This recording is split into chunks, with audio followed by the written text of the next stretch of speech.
kita bahas subuh ini adalah perjalanan kita berikutnya. Kalau haus, minum. Kalau lapar, makan. Kalau kepanasan, hidupkan kipas, hidupkan AC. Kalau kedinginan, pakai jaket. Selalu ada langkah antisipasi. Nah, yang mau kita hadapi ke depan ini apa? Yang akan kita hadapi nanti adalah yang pertama, sakaratul maut. Apa yang perlu kita siapkan untuk sakaratul maut ini? Banyak orang menghadapi pensiun udah siap. Saya Pak Ustadz untuk pensiun ini udah saya siapkan 100 pintu kos-kosan Pak Ustadz. Banyak betul Pak, baru pintunya aja Pak Ustadz. Yakin betul dia malaikat maut itu datang setelah pensiun. Tidak salah, tak ada salahnya orang yang menyiapkan ruko, menyiapkan kos-kosan. Bagus, tidak salah. Itu ikhtiar. Tapi tak banyak yang mempersiapkan untuk sakaratul maut. Siap-siap untuk pensiun, belum tentu jadi. Belum tentu. Bisa jadi sebelum pensiun sudah mati. Tapi mati ini tidak kita siapkan pun pasti mati.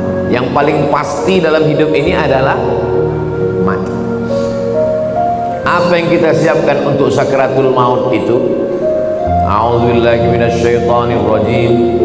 Innal ladzina qalu rabbuna Allah tsumma istaqamu. Orang yang selalu menyebut Allah kemudian dia istiqamah, tatanazzalu alaihimul malaikah, turunlah malaikat waktu dia mau sakaratul maut, waktu ruhnya mau keluar dari jasad, turun dua malaikat. Malaikat yang pertama berbisik, alla takhafu, jangan kau takut. Karena rupanya orang mau mati itu takut. Takut sakaratul maut, takut azab kubur, takut mungkar nakir, takut titian siratal mustaqim, takut hisab, takut neraka, takut. Maka datang malaikat membisikkan, alla takhafu, jangan kau takut. Perasaan yang kedua orang yang sakaratul maut itu, wala tahzanu, jangan sedih. Rupanya orang yang mau mati itu perasaannya sedih. Sedih meninggalkan rumah, sedih meninggalkan anak, sedih meninggalkan bini, sedih meninggalkan BPKB, STNK, surat tanah, akte notaris. Sedih. Apa kata malaikat? Wala tahzanu, jangan kau sedih. Takutnya hilang, sedihnya melayang. Waktu itu hatinya kosong. Ketika itu malaikat membisikkan yang ketiga. Apa kata malaikat? Wa abshiru bil jannati allati kuntum tu'adun. Berbahagialah engkau mendapatkan surga yang dijanjikan Allah Subhanahu wa taala. Mudah-mudahan kita termasuk yang mati husnul khatimah insyaallah. Apa syaratnya? Apa syaratnya supaya kita dapat macam yang disebutkan dalam ayat ini? Syaratnya kata Allah, qalu rabbunallah tsumma istaqam. Istiqamah menyebut Allah. Bisa subhanallah, bisa alhamdulillah, bisa Allahu akbar, bisa la haula wala quwata illa billah. Afdalu dzikri fa'lam annahu la ilaha illallah. Makanya orang kalau dia ikut tarekat Naqsabandiyah, zikirnya Allah Allah Allah Allah Allah Allah Allah Allah Allah Allah.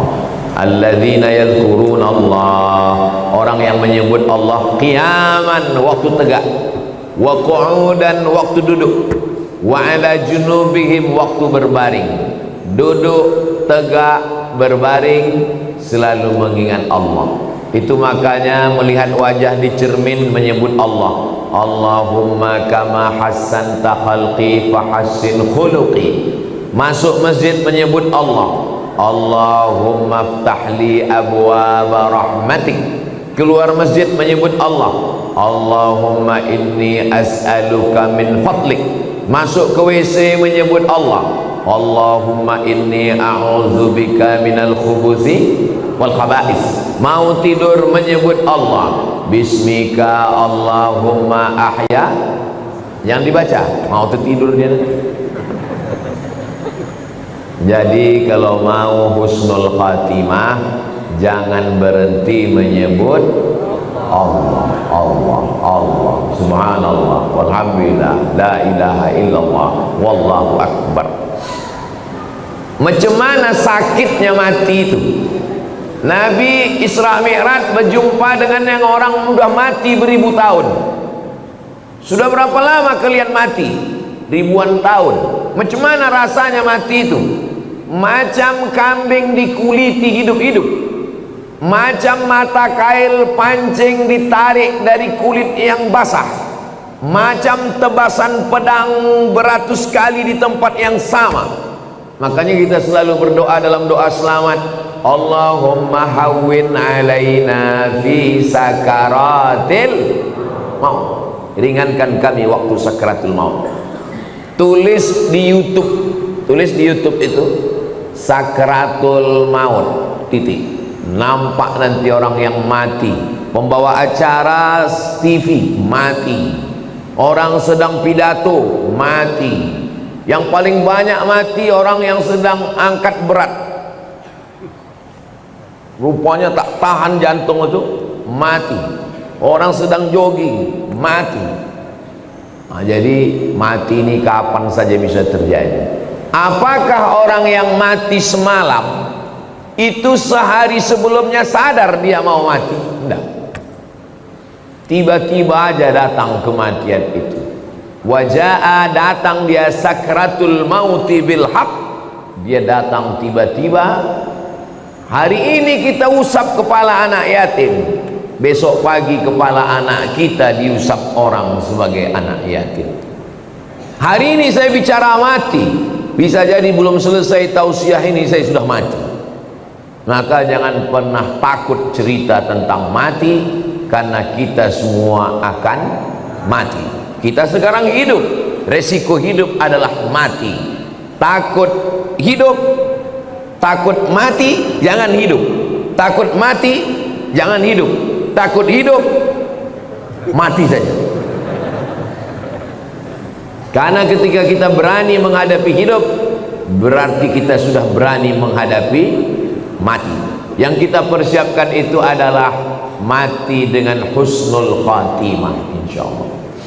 Apa yang sering kita dengar, apa yang sering kita tengok, apa yang sering kita pikirkan, itulah yang akan datang waktu sakaratul maut.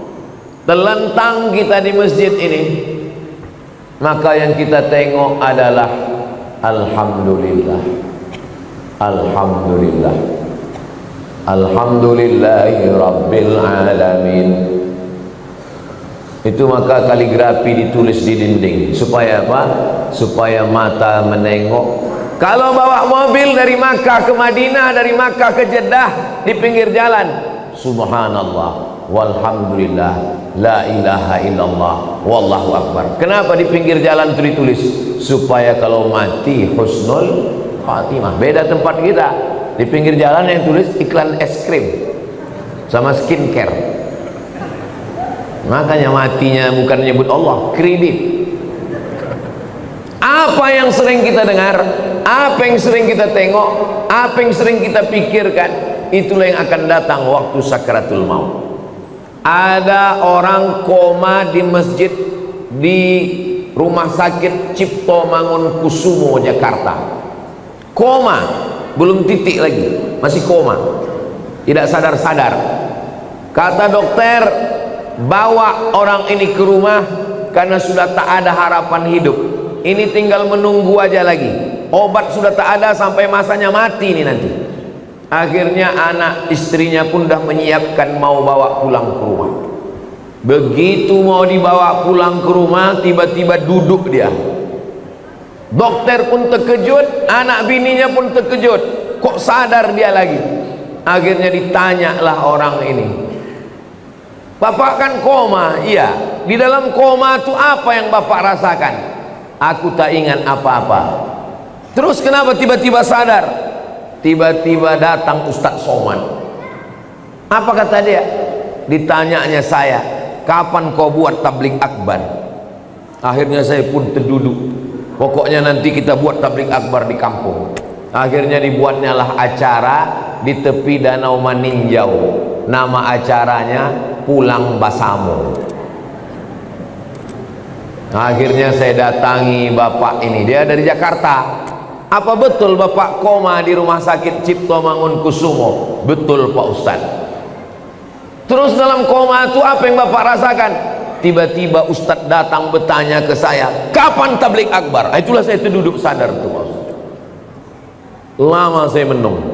Jangan-jangan aku ini udah wali.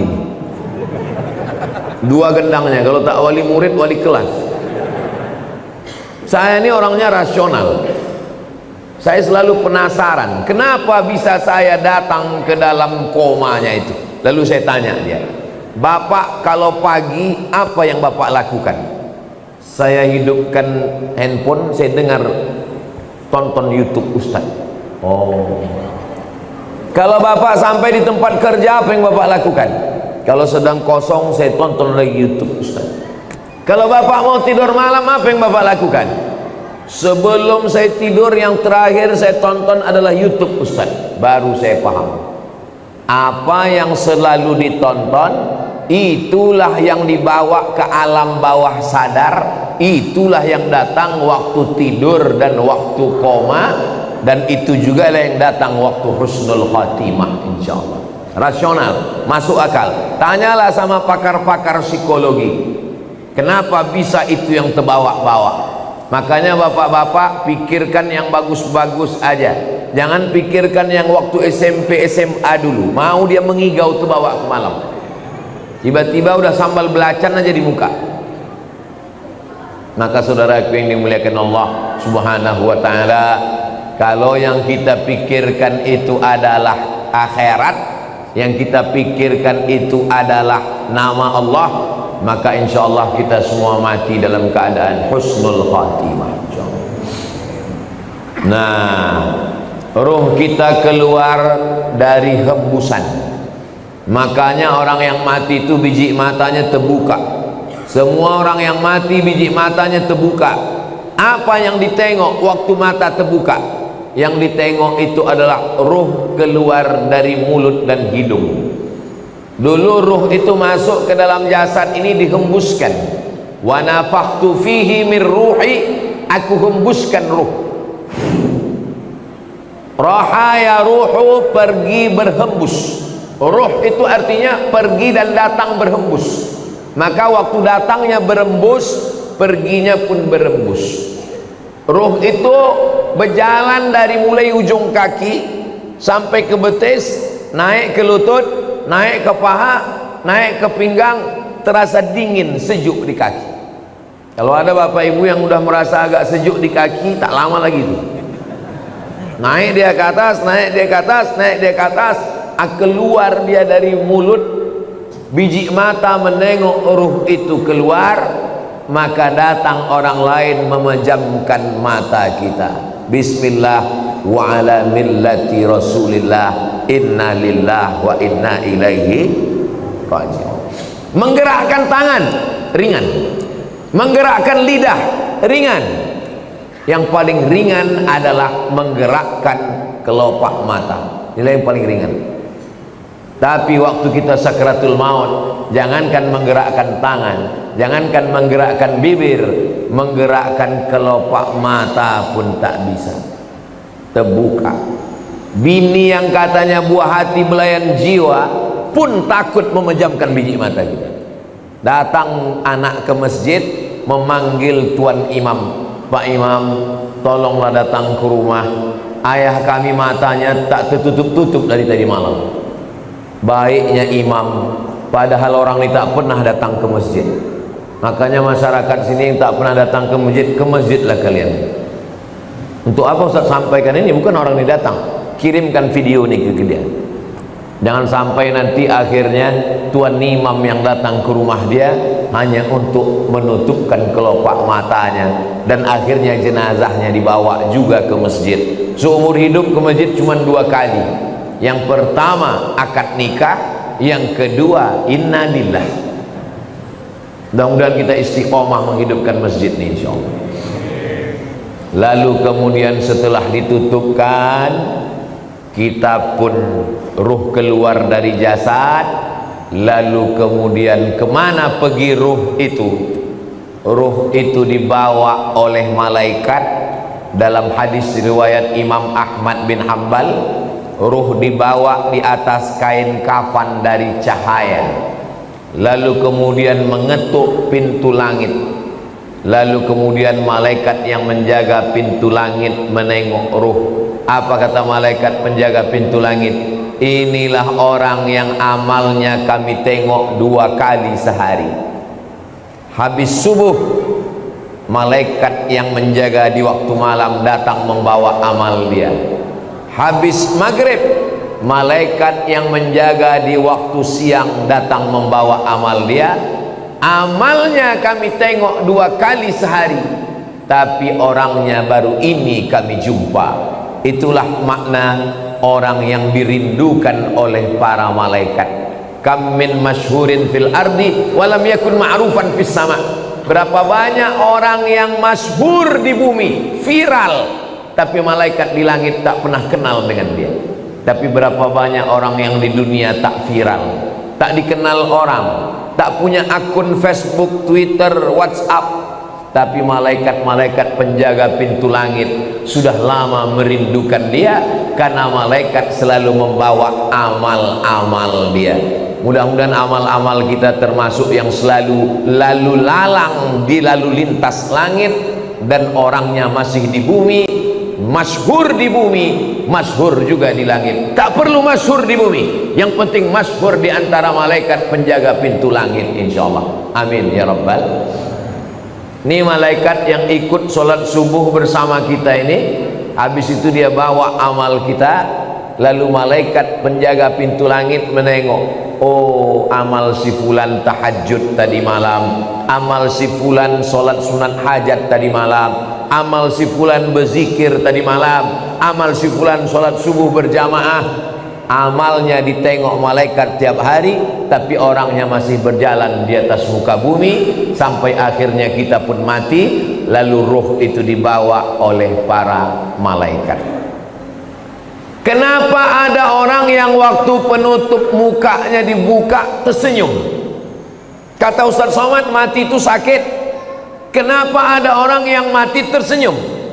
Karena sebelum dia mati, malaikat mengepakkan sayapnya, lalu di sayap itu dia sudah menengok tempatnya di surga.